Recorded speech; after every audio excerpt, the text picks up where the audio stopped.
কি করো তুমি? ক্লাস 8 এ পড়ি। তোমার কোন স্কুলের ছাত্র তুমি? কলাছড়া এসে। তোমার বাড়ি কোন জায়গায়?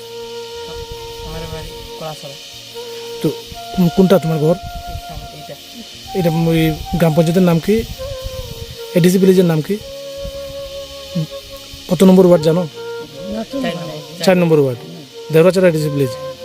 তো কীভাবে তোমার পরিবার চলে? পরিবার আমি সেরা কাজ করি। ক্লাস 8-এ পড়াশোনা করে? হ্যাঁ, ক্লাস 8-এ পড়াশোনা করে, কিন্তু কাজ করে 150-200 টাকা করে সংসার চালায়। কী কাজ করো? যেমন জঙ্গল কাটা, গুড়া কাটা। তোমার পরিবারে কে কে আছে? আমি আমার নানি। তোমার মা বাবা?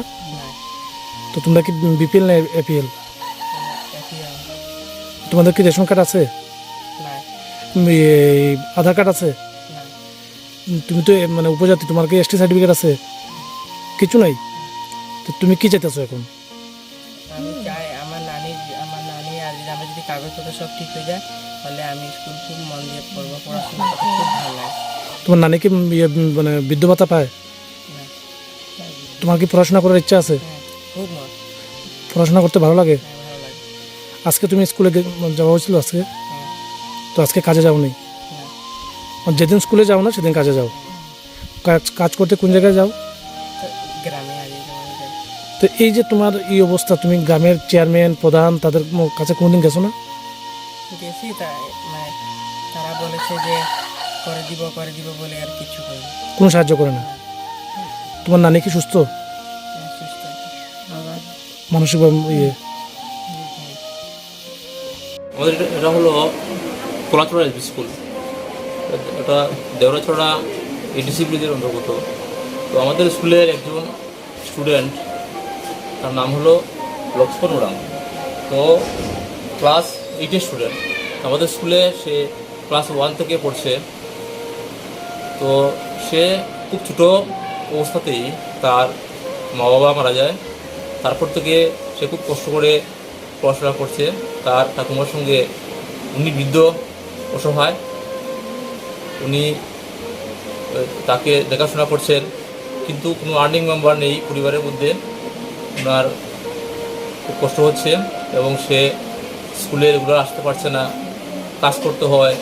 বিভিন্ন জায়গাতে সে কাজ করে টাকা উপার্জন করে, সেই টাকা দিয়ে সে তার পরিবার পরিচালনা করে। এবং যেদিন কাজে যায় না সেদিন সে স্কুলে আসে।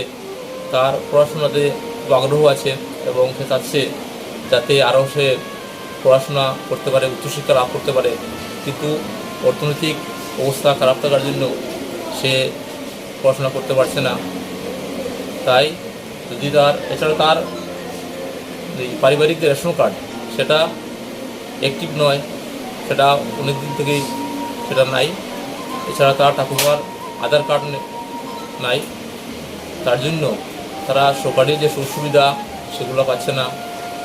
তাই সেটা যদি যে কোনো সংস্থা বা যদি সরকারিভাবে সাহায্য করা হয়, তাহলে অনেকটা সে উপকৃত হবে এবং সে তার পড়াশোনার প্রতি আরও এগিয়ে যেতে পারবে, সে উচ্চশিক্ষা লাভ করতে পারবে।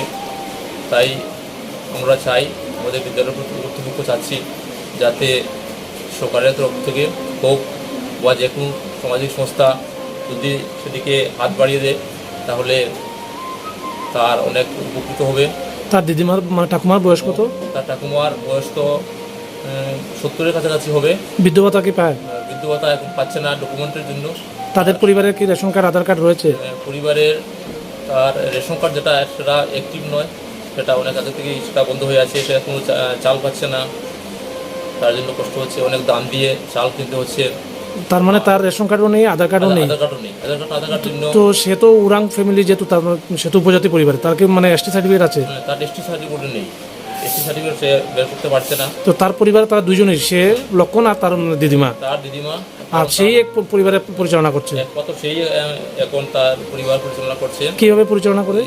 মধ্যে মধ্যে স্কুল বাদ দিয়ে সে অন্য কাজে যায়।